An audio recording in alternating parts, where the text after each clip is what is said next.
Bonjour à toutes et à tous et bienvenue pour cette nouvelle édition de la Headless Experience Conf. On est ravis de vous retrouver, c'est la 3e édition de la Headless Experience Conf. Vous êtes de plus en plus nombreux à nous suivre chaque année, on n'est pas encore des millions. Malgré tout, on est ravis d'être avec vous ce matin. Alors la Headless Experience Conf, c'est quoi ? C'est un rendez-vous maintenant annuel qui est récurrent, donc du coup, qui est né d'échanges entre CTO, équipe produit, architectes, finalement qui sont confrontés à des problématiques parfois communes et qui ont assez peu de temps ou d'opportunités d'en discuter, d'échanger.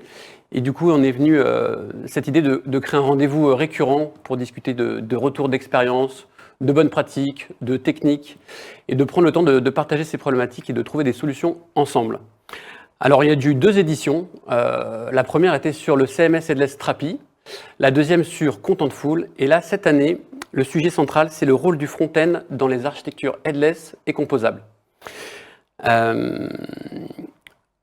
Voilà. Donc, pour bien commencer cette première édition, je vous demande à vous là qui nous regardez, vous avez un petit chat et je vous pose une question. Quel est, vous, de votre côté, votre techno front-end préféré du moment? Voilà. Je vous laisse quelques minutes pour répondre. Bonjour à tous. Je vois qu'il y a quelques bonjours sur le chat. En attendant, quelques informations pratiques. Nous sommes ensemble jusqu'à midi.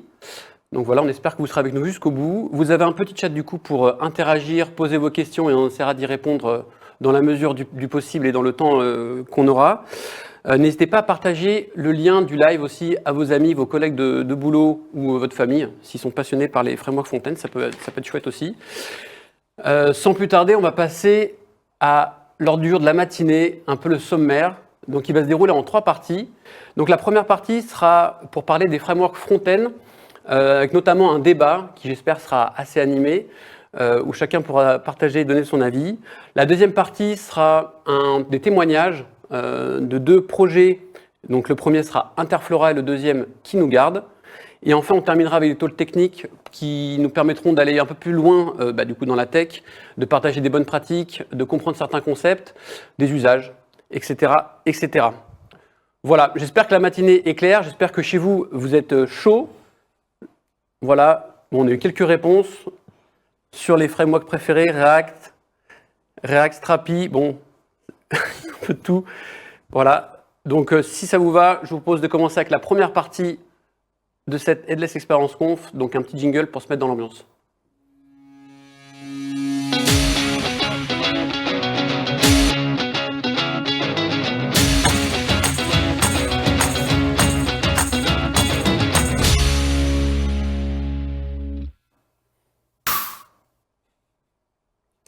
Alors pour commencer cette matinée, j'ai le plaisir d'accueillir Gilles Guirand, CTO Calliope. Bonjour. Salut Gilles. Gilles, tu vas commencer par nous aider à mieux comprendre tout ce qui se cache derrière cette jungle des frameworks front-end. Mieux comprendre, on verra. Ouais. Un peu à débroussailler, en tout cas, tout ça. Voilà, donc je te laisse la parole. Alors, je m'appelle Gilles Guirand, je suis directeur technique de Calliope et cofondateur de la société. Donc maintenant, ça fait plus de 25 ans que je pratique ce métier. Et 25 ans, ça m'a donné l'occasion d'observer l'évolution du front-end depuis presque le tout début. C'est-à-dire, j'ai eu le privilège de connaître HTML3, le début d'ECMAScript sur Netscape, les clones de Microsoft qui étaient JScript et puis VBScript. Ça ne me parle sûrement pas du tout, tout ça.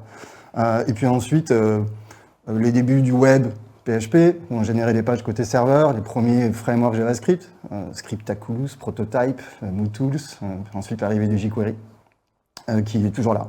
Et jQuery est encore présent dans beaucoup de web aujourd'hui, notamment dans l'écosystème WordPress.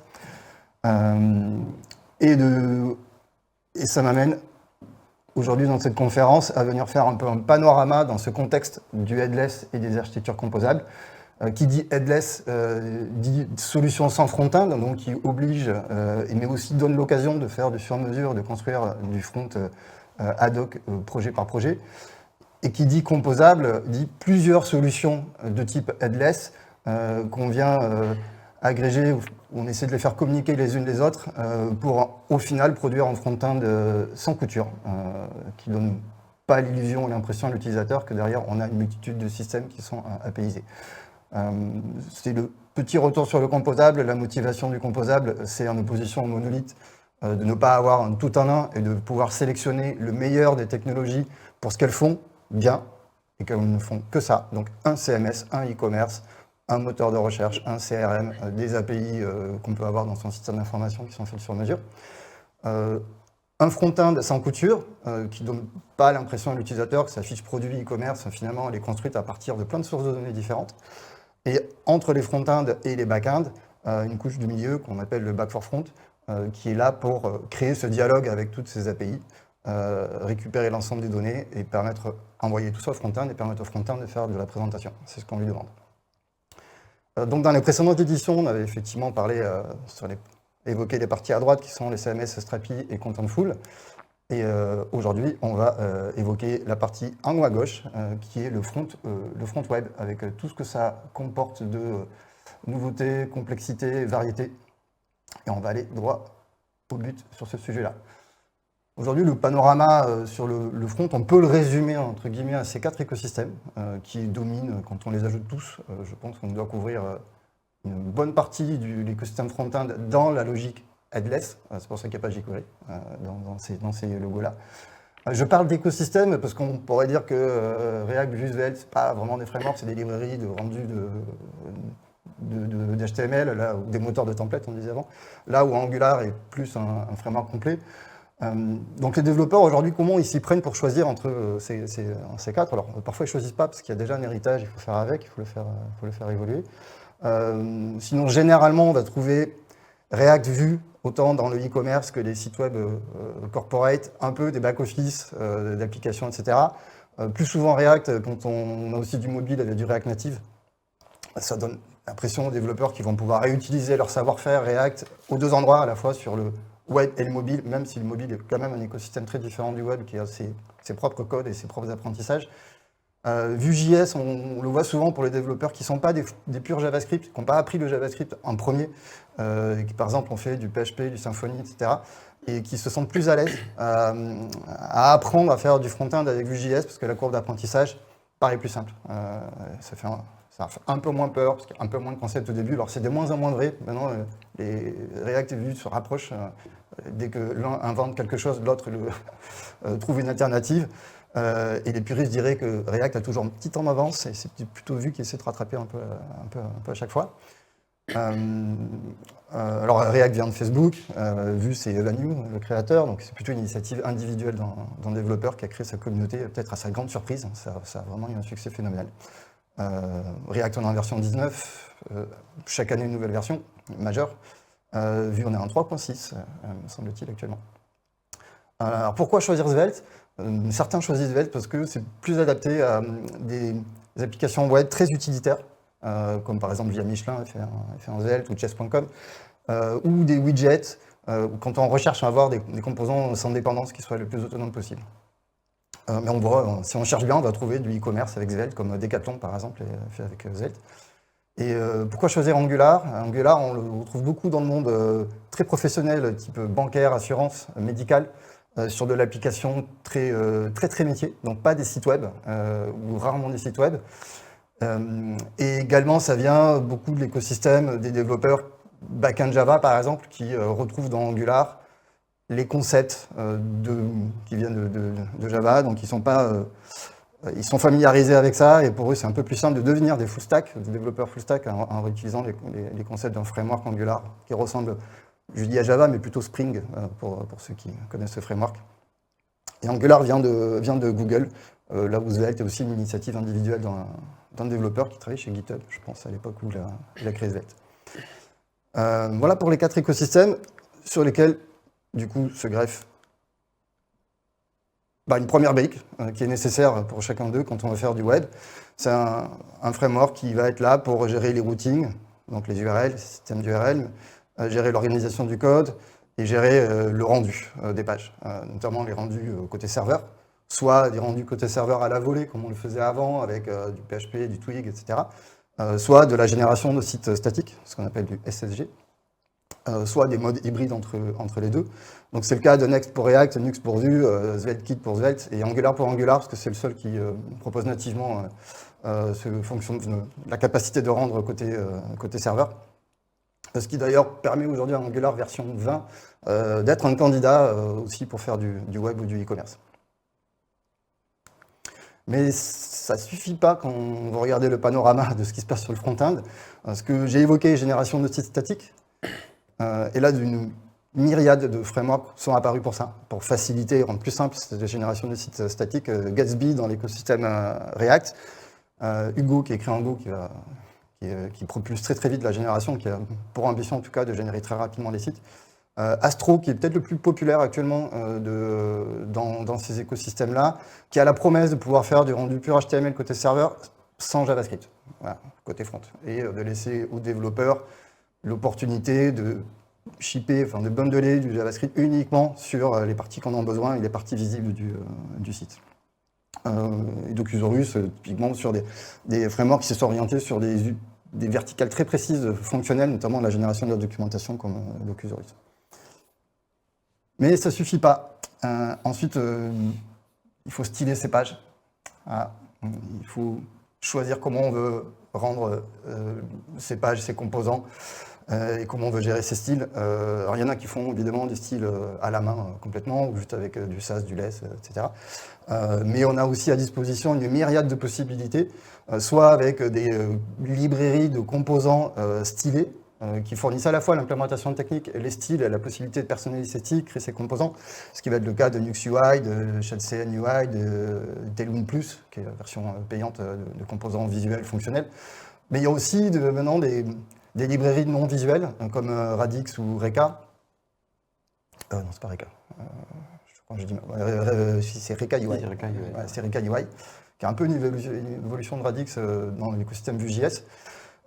Qui permet d'avoir des composants fonctionnels mais non stylés. Donc typiquement, c'est un date picker qui n'a pas de style pour laisser le développeur libre de styler comme il le souhaite, et d'avoir aucune contrainte là-dessus, et typiquement de rajouter un tailwind CSS pour venir styler ses composants.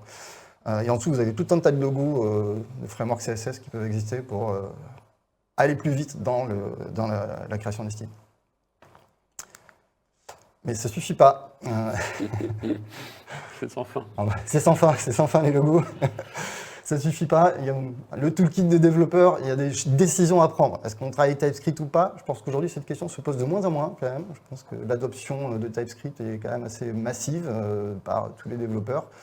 Est-ce que mon design system créé sur mesure ou pas, je le documente avec un storybook? On y reviendra tout à l'heure là-dessus. Il y aura une présentation sur la création de design system. Par Jordan et Olivier, semble-t-il. Les connaissances autour de Vite, c'est un autre écosystème là, qui grandit beaucoup, qui commence à fournir aussi des briques pour générer des pages côté serveur. Enfin, voilà. Vite bientôt peut-être être un logo qui va monter dans la hiérarchie, c'est déjà le cas, je pense. Mais aussi les tests. Jest et Playwright, on va dire Jest a toujours été très populaire dans le JS pour faire du test unitaire fonctionnel et puis sous plein de formes différentes. Là où Playwright est peut-être celui qui est aujourd'hui le plus populaire pour faire des tests end-to-end, c'est-à-dire simuler des parcours utilisateurs, avec, depuis l'exécution d'un navigateur jusqu'à la capture d'incidents, voire des captures d'écran automatisées, etc. Et ça ne suffit pas. Ça n'en finit pas, Stéphane. Ça ne suffit pas parce que The Front aussi, il faut l'héberger. Et quand on est sur du headless, parfois tous les backends sont déjà hébergés, ils sont APIsés, il y a du SaaS.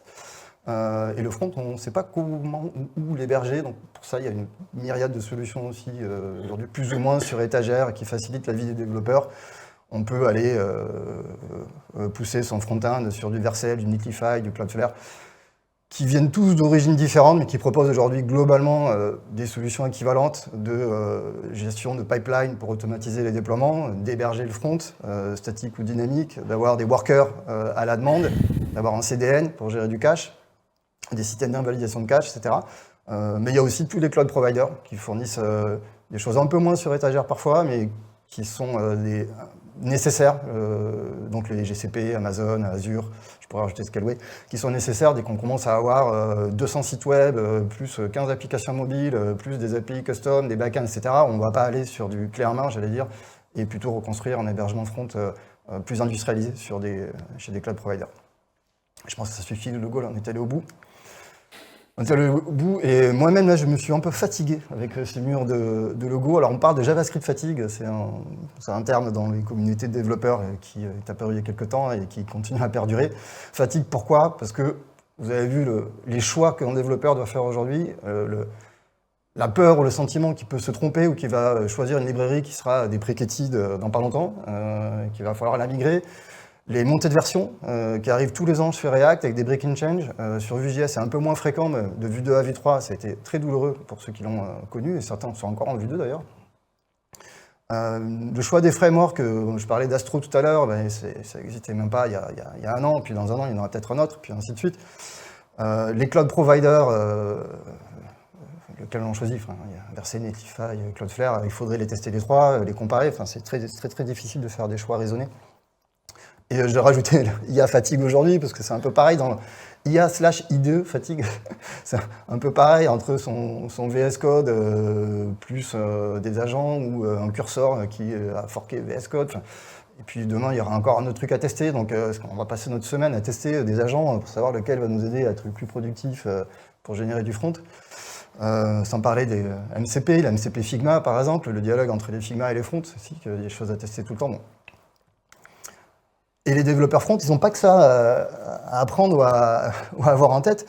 Il faut aussi qu'ils sachent faire, parfois, des animations CSS ou pourquoi pas de la 3D avec du WebGL, manipuler des canvas, de la cartographie, beaucoup de projets web où il y a de la cartographie un peu fine à gérer, de la vidéo, des optimisations d'images, la meilleure balise image, ça c'est Baptiste qui nous en parlera dans son talk tout à l'heure, qui aurait dû s'intituler « La meilleure balise image ». Les Web Core Vitals qui font paniquer toutes les équipes marketing et métiers aujourd'hui, c'est de nouvelles métriques qui sont dans tous les rapports, les suivis de performance et qui impactent beaucoup la technicité du front-end d'aujourd'hui, notamment quand on parle de JavaScript, qui est assez border. Les RGPD aussi, les cookies banners, l'interception des cookies de toutes les librairies, les dépendances externes, etc. L'accessibilité avec les réglementations récentes qui sont apparues d'obligations d'affichage et d'obligations de roadmap autour de l'accessibilité, enfin en tout cas en France. Bon, le SEO, ça a toujours existé, mais il y a des nouveautés. Il y a le /JEO, je l'ai oublié dans ma slide, sur optimiser ou en tout cas construire du front qui soit facilement parcourable et indexable par les LLM. L'éco-responsabilité et l'éco-index, c'est aussi un sujet, faire des pages le plus légères possible, éviter de gaspiller du temps de CPU, RAM, disque, etc. Les progressive web apps également, des concepts de offline, de notification, de WebSockets de temps réel. Ça aussi, on ne peut plus l'ignorer aujourd'hui quand on est un développeur front. Et la compétence CI/CD, DevOps, Cloud. Aujourd'hui, les fronts, il faut qu'ils sachent manipuler des serveurs et des infrastructures cloud, ce qui est nouveau. Et on en parlera dans la table ronde tout à l'heure. Je pense que c'est l'une des questions qui va arriver assez vite.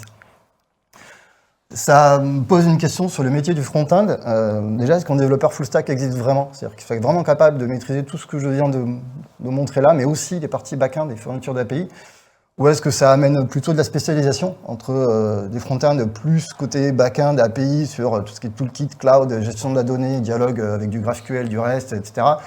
Et des front-end plus côté visuel, sur la construction du design system, donc plus proche des équipes de design, la création des composants, l'utilisation des composants, le design system exploitable dans le temps. Voilà. Et j'en arrive au bout de ce panorama qui, j'espère, vous a pas fait peur, mais qui remet en perspective que le métier du front-end est révolutionné là, depuis quelques temps. On est bien loin de ce que j'évoquais tout à l'heure, de front-end qui faisait juste de l'HTML, des feuilles de style, un peu de JavaScript. Voilà. Et je vous redonne la main pour la table ronde. Yes. Merci beaucoup Gilles, merci pour ces premiers éclairages autour du front. Comme vous pouvez le voir, on n'est pas tout seul sur le plateau. On est accompagné par d'autres personnes pour commencer cette table ronde, donc à savoir Olivier Malige, lead développeur front-end, Pierre Cavalet, expert technique JS, Baptiste Leyette, expert technique JS, et François Demory, développeur front-end. Donc si vous le voulez bien, j'espère que vous êtes d'accord et j'espère que vous allez me dire oui, sinon je serais bien embêté. On va passer à la table ronde. Et voilà, j'ai quelques questions, puis on va pouvoir débattre ensemble, discuter, échanger vos points de vue, vos opinions. Tout ça, bien sûr, dans le respect et la bienveillance, ou pas, ça c'est à vous de voir. Et voilà. Donc, j'ai une première question à vous poser, qui est ici parce que je ne la connais pas du tout par cœur. On a vu dans la présentation précédente que le front-end avait pas mal évolué, les métiers de développeurs front aussi. Si on rentre un peu dans le détail, quels sont les sujets qu'un développeur front-end rencontre aujourd'hui, qui ne faisaient pas du tout partie de son métier hier, enfin de son monde hier, et comment faire pour rester à jour? Voilà, vous avez une demi-heure. Qui se lance? Qui commence? Pas trop de politesse parce que... Moi, je veux bien démarrer parce que je vais faire écho à une slide que Gilles, tu viens de présenter, qui est les différentes terminologies de métier front-end, où il y avait un peu quatre terminologies principales. Et il n'y a pas si longtemps, on avait aussi une slide qui présentait cette même segmentation entre back-end et front-end, à l'époque où on faisait du PHP, et qui était vraiment beaucoup plus nette entre le back et le front. Et moi, j'ai commencé à Calliope dans ce contexte-là. Et puis, on a pris le virage du JavaScript, où on a décidé de passer sur une architecture composable, d'utiliser les technologies qu'on estimait plus modernes. Et dans mon cas, ça a vraiment nécessité de faire cette bascule de manière claire, parce que je suis passé je fais du HTML, du CSS, globalement de l'intégration pure, à des missions un petit peu plus larges, comprendre des concepts qui sont nécessaires pour pouvoir travailler sur ces frameworks JavaScript. Et donc, du coup, ça a obligé à une montée en compétences nécessaire en fait pour ce changement-là. Donc voilà, je trouve que ça, pour moi, en ce qui me concerne, ça a été vraiment un virage important à prendre, quoi. C'était Vue.js le premier? Le premier, c'était Vue.js, ouais, et après, ça a été du React. Ça a été le premier de beaucoup, je crois. Ouais, le premier Oui. beaucoup de Vue.js. Ouais. Et qu'est-ce que ça trouvé le plus dur dans cet apprentissage? Ce que j'ai trouvé le plus dur, en fait, c'est d'intégrer vraiment une part de JavaScript beaucoup plus importante dans mon métier au quotidien, parce que finalement, le JavaScript que je faisais en tant qu'intégrateur, ça se limitait à apporter une petite couche d'interaction sur des composants purement UI, alors que là, finalement, la composition de page, elle va intégrer aussi des concepts de JavaScript un peu plus avancés. Les composants en eux-mêmes, ils vont nécessiter des outils qui sont mis à disposition par les frameworks, les hooks pour React, je pense par exemple, ou même en Vue, le système de Computed. Enfin voilà, tout ça, c'est des trucs qui n'existaient pas quand on faisait du Twig, en l'occurrence, parce que c'était Twig qu'on utilisait comme système de templating. Il n'y avait pas cette nécessité, en fait, ou ces outils-là mis à disposition. Donc, C'était mieux avant? c'est ça. Est-ce que je me le suis pas dit au tout début? Peut-être. Mais non, maintenant avec du recul, je pense pas que c'était mieux avant. Je sais pas si on peut dire que c'est mieux ou pas mieux, c'est différent. Mais en tout cas, aujourd'hui, je m'y retrouve beaucoup plus à travailler dans cet écosystème, clairement. C'est sûr qu'aujourd'hui, on a vraiment besoin d'avoir vachement plus de compétences, de maîtriser les patterns de réactivité, etc. Et c'est vraiment que il y a besoin d'avoir une complétude de compétences qui fait que les développeurs front-end aujourd'hui, avant, allez, je vais oser le dire, c'était tu fais ta feuille de style et puis voilà. Et puis après on les récupérait en étant en mode mais qu'est-ce que c'est que ça? Bon voilà, et maintenant on travaille main dans la main. Et c'est vrai que ça a changé quand même pas mal de choses, quoi. Et est-ce que là, on parle aussi de beaucoup de choses qui ont changé, de choses que vous faites en plus par rapport à avant, mais est-ce qu'il y a des choses que vous faites plus du tout? Je m'adresse peut-être plus à Olivier ou à François qui sont plus côté front, des choses qui par rapport à avant, vous touchez plus ou vous faites plus du tout, parce qu'on dit que les métiers évoluent. Alors, Je balance ça comme ça, je sais pas. Moi, je dirais pas plus du tout. Après, je suis issu d'une reconversion, donc j'ai pas forcément autant de recul que peut avoir Olivier sur on va dire le métier d'intégrateur de base du début où tu faisais essentiellement du HTML, CSS. J'ai commencé avec React où du coup c'était déjà hyper orienté JavaScript. Après, ce qui est sûr, c'est que ça évolue beaucoup et rapidement, donc il y a beaucoup de choses à prendre en compte. Il y a beaucoup de choses à intégrer aussi de manière très rapide. Et je prends un exemple très simple et je pense que c'est celui que vous attendez tous, celui d'Angular. Moi qui ne connaissais pas du tout Angular, du coup j'ai bossé quasiment 2 ans sur un projet Angular, où la prise en main par rapport à un React ou un Vue n'est pas du tout la même. Le framework n'est pas du tout construit de la même manière non plus, c'est beaucoup plus structuré, c'est à mon sens beaucoup plus directif aussi dans la manière de gérer les choses. Donc il y a quand même une courbe d'apprentissage qui est assez violente, on va dire, à prendre en considération quand on va commencer sur un projet qui va être différent de ce qu'on a connu avant. Et dans les choses qu'il faut apprendre, et qui sont venues aussi, je pense, avec l'arrivée de ces méta-frameworks qui sont développés et qui gèrent de plus en plus de choses. Moi, je sais qu'il y a une chose qui, pour le coup, est vraiment ultra importante, ça va être le flux de données, justement, où On se posait peut-être moins la question avant de se dire, bon voilà, mes données, je les récupère, enfin c'est le back-end qui me les renvoie, je les affiche avec Twig ou avec EJS, avec ce que vous voulez. Ou là maintenant, on va se dire sur Next, bah alors attends, mes données, c'est un serveur component, c'est un composant client, je les récupère d'où, je les affiche comment, je le gère comment dans mon state global, est-ce que je mets un store, est-ce que j'en mets pas? Enfin, il y a plein de choses comme ça où aujourd'hui il faut prendre vraiment le recul, je pense, qu'on n'avait pas forcément besoin de prendre avant, ou peut-être un peu moins, pour justement se dire il faut construire la bonne architecture pour avoir les bonnes performances, avoir le bon rendu attendu, le tout de manière assez fluide. Voilà. Et du coup, ça casse quelques silos, on va dire, entre le front, on va dire l'intégration pure qu'on faisait à l'époque, et aujourd'hui, il y a quelques silos qui ont été cassés. On travaille de plus en plus ensemble, on va dire. Mais du coup, est-ce que le fait de, je balance des pavés dans la marbre, que le front fait de plus en plus de couches un peu techniques métiers et se dirige un peu plus vers la logique, est-ce que finalement, un jour, je sais pas moi, il n'y a pas une vocation à devenir, je sais pas, un front pourra pas devenir un développeur full stack en partant du front, quoi?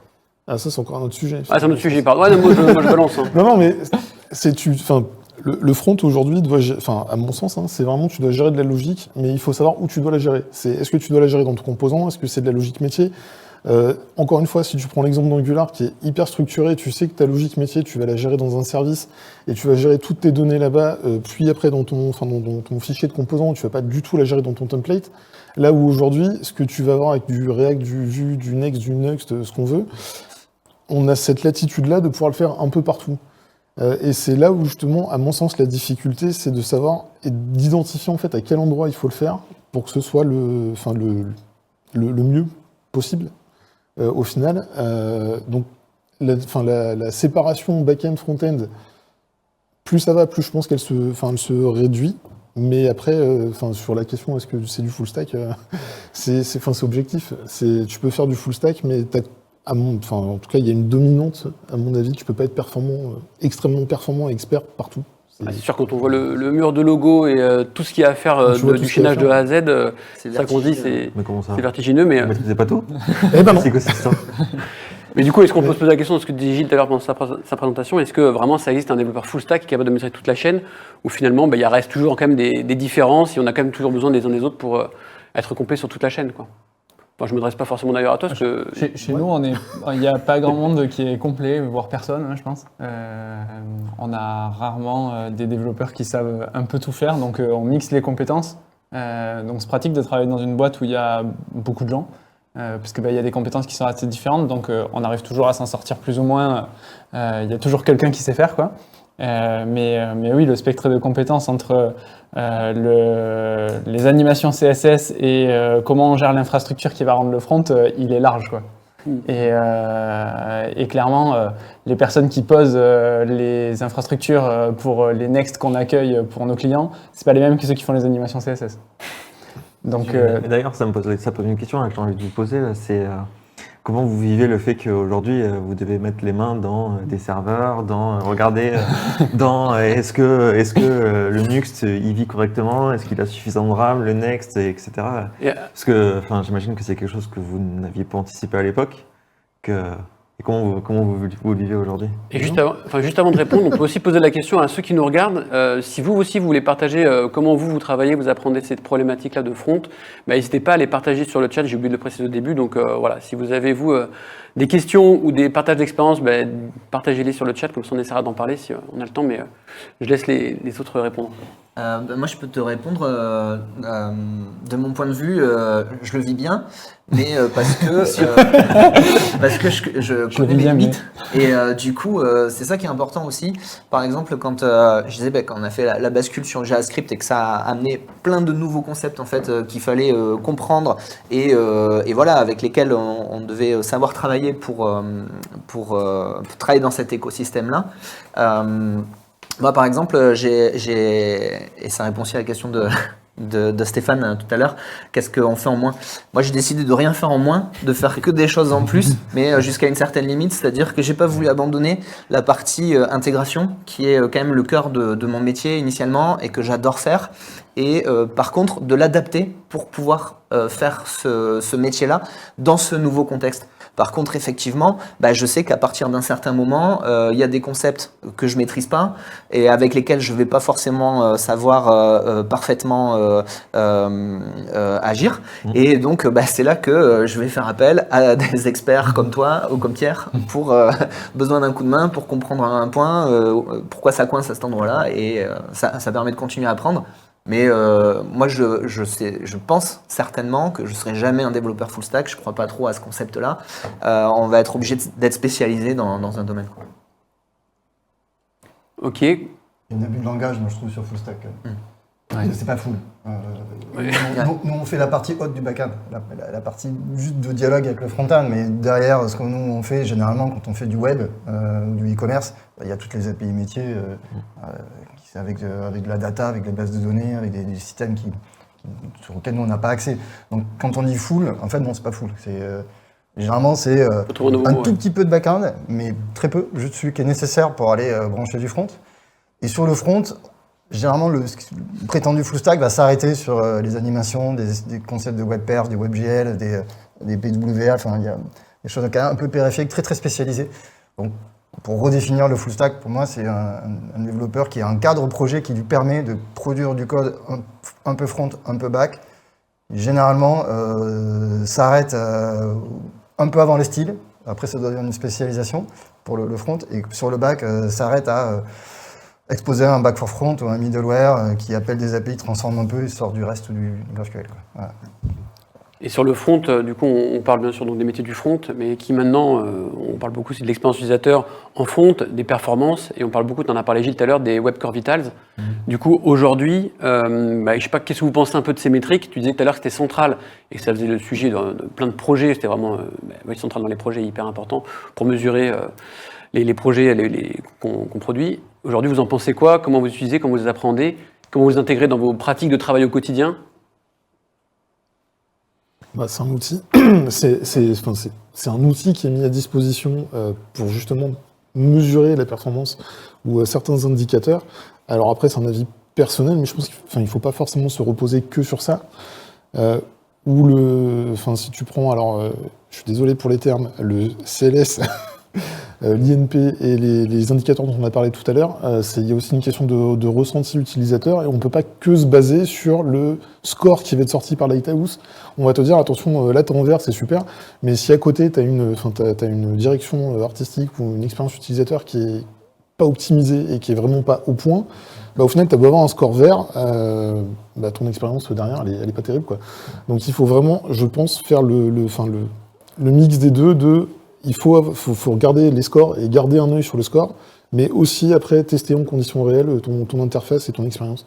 C'est vrai que pour le coup, ça fait quand même beaucoup, ça fait peur de voir des CLS qui sont rouges, de voir du LCP qui est rouge. Après, c'est vrai que c'est souvent des métriques qui sont parfois arbitraires, qui sont parfois un peu touffues. Je pense par exemple à l'INP, qui sont des choses qui sont nouvelles et qui sont assez dures à palper, quoi. Et c'est pour ça que aujourd'hui on parle aussi de RUM, de Real User Monitoring. C'est quelque chose qu'on ne parlait pas il y a quelques années. C'est quelque chose qu'on doit mettre en place aujourd'hui, qui fait partie des attendus. C'est encore une fois une nouvelle spécificité du front-end qu'il faut gérer. Et c'est vrai que quand on se pose la question de comment on build un projet, si on ne prend pas ces sujets-là dès le début, ça peut très vite un peu partir dans tous les sens et se retrouver à la fin du projet en se disant j'ai ma page qui bouge dans tous les sens et mon expérience utilisateur elle est catastrophique. C'est vraiment super important de faire gaffe à ça, quoi. Moi, je pense que par rapport à ça, c'est important de comprendre la finalité de ces métriques, parce qu'en fait, c'est pas avoir un bon score pour avoir un bon score. C'est vraiment ces métriques-là, elles sont là pour garantir la meilleure expérience utilisateur sur notre site, sur le produit qu'on va mettre en ligne.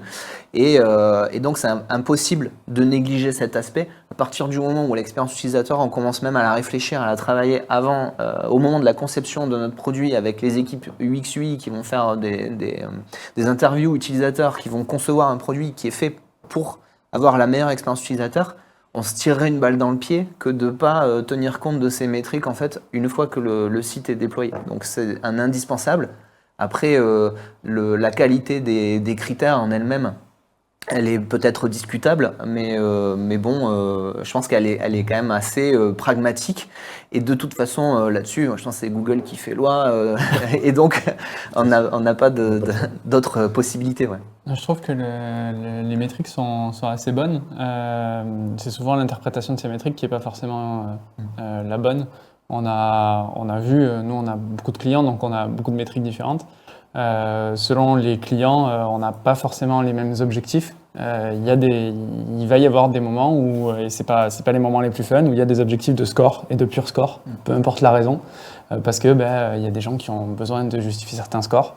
Mais clairement, nous, en tant que tech, on aimerait utiliser ces métriques de façon pertinente.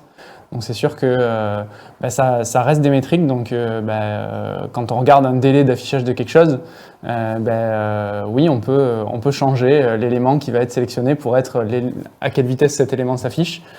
Donc oui, c'est des métriques sur lesquelles on peut éventuellement tricher. C'est des métriques sur lesquelles on peut essayer de faire les choses bien et d'essayer de mesurer ce qui est vraiment intéressant.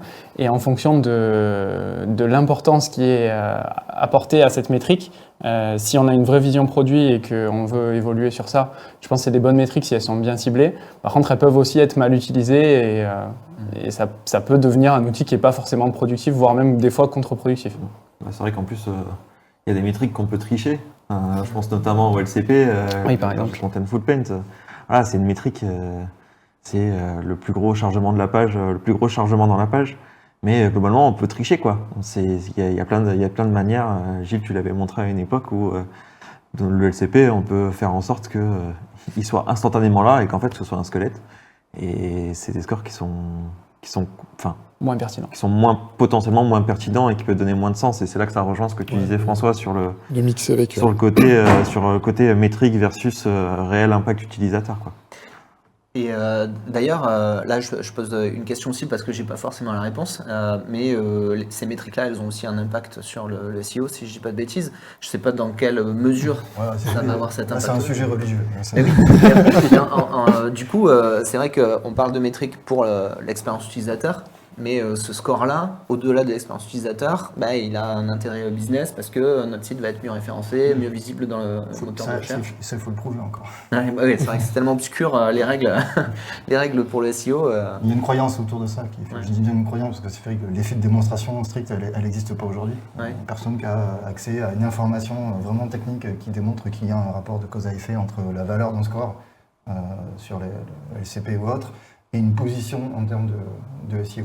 Okay. Il y a plutôt, je pense, une tendance où tout le monde joue le jeu en considérant que si, faisant un raccourci en disant j'ai un mauvais score, j'ai une mauvaise expérience utilisateur, peu importe laquelle, donc du coup je vais avoir un problème de rétention utilisateur ou d'acquisition, quoi qu'il arrive, même si c'est pas la position du SEO, de toute façon il va m'arriver un malheur, quoi. Donc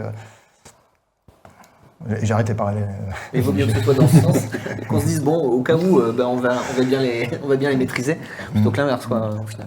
Après, parfois, c'est aussi utilisé pour clôturer les discussions. C'est aussi le côté positif de ça, c'est que ça, si tout le monde pense qu'il y a un impact business quoi qu'il arrive, au moins on arrête de discuter du bien fondé, de la métrique, etc. Et ça permet d'aller se concentrer sur le pourquoi j'ai du rouge. Puis finalement, souvent, on en trouve des bonnes raisons quand même, malgré tout. Quand on a des mauvais scores, on finit par comprendre qu'on a un problème de time to first byte qui vient du CDN pour telle ou telle raison. Que l'INP a un problème de réactivité parce que tout le monde va dans le moteur de recherche, fait une autocomplétion, l'autocomplétion elle met 3 secondes. Donc on découvre quand même, grâce à ces critères-là, des problèmes à résoudre qu'on n'aurait peut-être pas découvert si on était resté un peu en surface juste la roadmap, les features et puis le quotidien, quoi. C'est des choses souvent qui sont patchées. Il y a un problème qui a été distingué, on essaye de résoudre le problème du score. Et quand on a l'occasion de pouvoir travailler dedans et de vraiment se pencher sur le sujet, on a souvent l'occasion de prendre un flux utilisateur de bout en bout et d'arriver à décortiquer exactement ce qui se passe. C'est aussi souvent l'occasion de bien comprendre ce qui a été fait sur sa plateforme, parce que quand on travaille sur un projet, on travaille à plein de développeurs en général, et on n'a pas forcément en tête l'ordre d'exécution de tout ce qui se passe entre chaque téléchargement qui se passe dans le network et chaque exécution qui se passe dans le CPU du navigateur. Et ces métriques-là, elle nous aide aussi à pouvoir justifier de passer du temps sur je décortique exactement ce qui se passe pour pouvoir optimiser les choses. Et on apprend des choses à chaque fois. Récemment, en partant de l'INP, on a fini par comprendre le fonctionnement interne d'un élément de framework dans Vue.js, qui est le danger de ces frameworks-là aussi, c'est qu'il y a de la magie. Donc on utilise des choses un peu par magie sans comprendre exactement l'impact que ça peut avoir dans l'exécution, dans la construction de la page, et puis après les interactions utilisateurs. Et ces scores-là, quand ils sont mauvais, nous aident à redescendre au plus bas niveau, à décortiquer le fonctionnement du framework, de dire « Ah oui, mais derrière la magie, en fait, il y a des choses dont on ne comprenait pas exactement l'impact. » Ouais, carrément. Est-ce que, je relance avec une dernière question, peut-être il nous reste 5 minutes, donc j'en profite. Aujourd'hui, on utilise beaucoup les cloud providers pour l'hébergement, pour les serveurs, etc. Mais est-ce que vous avez déjà utilisé des Vercel, des Netlify, vous, et avantages, inconvénients, et dans quel cas vous l'utilisez par rapport à du cloud provider, même si Gilles t'avais un peu répondu à la question un peu... Ou Cloudflare, on pourra en citer trois Ou marques. Cloudflare, ouais. Voilà, les différents cas d'usage, est-ce que vous l'avez déjà utilisé à titre personnel? Moi, oui. Tout début, je crois que c'était Netlify, le premier que j'avais utilisé, parce que je pense que c'était un des premiers à proposer la possibilité d'héberger des sites statiques facilement. Donc, dès qu'on voulait poker quelque chose avec une SPA, c'était un peu le go-to pour beaucoup de développeurs. C'est les GitHub Pages Oui, avec Jekyll, C'est vrai. c'était non connu. Et ouais, alors du coup, moi je l'ai beaucoup utilisé pour des POC et pour des projets perso, donc que ce soit Netlify et ensuite plutôt Vercel. Donc essentiellement ces deux-là. Très pratique d'un point de vue efficacité, quoi. C'est 3 clics et c'est parti, c'est en prod, ça marche, quoi. Donc c'est vraiment hyper pratique. Et après, on l'a aussi utilisé dans des projets un petit peu plus gros, donc là essentiellement Vercel. Et l'expérience de développeur qui n'est pas spécialisé dans l'infrastructure, elle est très agréable parce que ça nous enlève une quantité de travail qui est colossale. Quand on voit, nous, le travail qu'il y a côté infra pour poser certaines infrastructures, clairement, ça nous fait gagner beaucoup de temps. Et puis, en plus, en particulier dans le cas de Vercel, c'est quand on fait du Next.js, c'est très pratique parce que en fait, c'est conçu pour fonctionner avec, quoi. Donc il y a énormément de choses qui s'intègrent très bien, beaucoup de choses qu'on est censé faire à la main qui sont entre guillemets magiques et qui marchent toutes seules. Donc c'est très agréable à utiliser en termes d'expérience de développeur, on va dire. Après ça, nous, le contexte, c'est plus est-ce que nos clients veulent être sur ces plateformes-là ou pas, quoi. Parce que souvent, nos clients, ils ont des infrastructures qui sont déjà posées, soit sur AWS, soit sur Google Cloud, peu importe, et c'est imposé, quoi. T'as pas peur de t'enfermer dans Vercel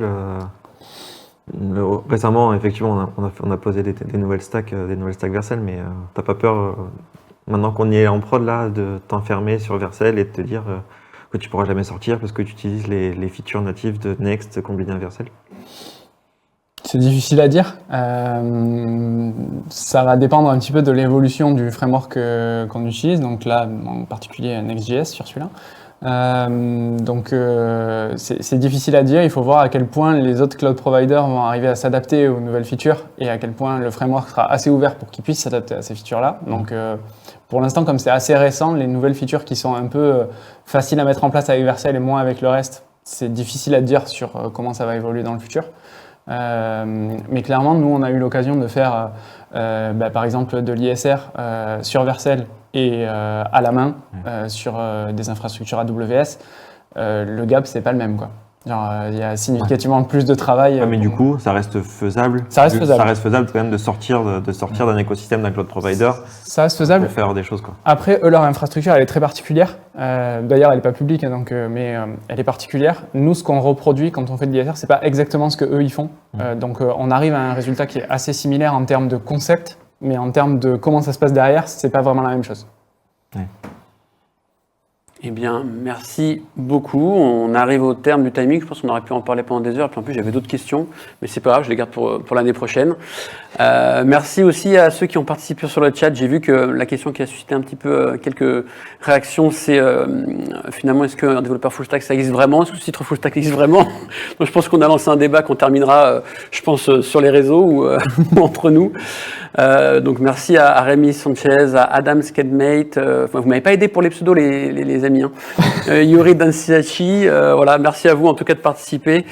Je vous propose maintenant, donc merci à vous déjà d'avoir joué le jeu sur le plateau, d'avoir partagé votre expérience et vos opinions.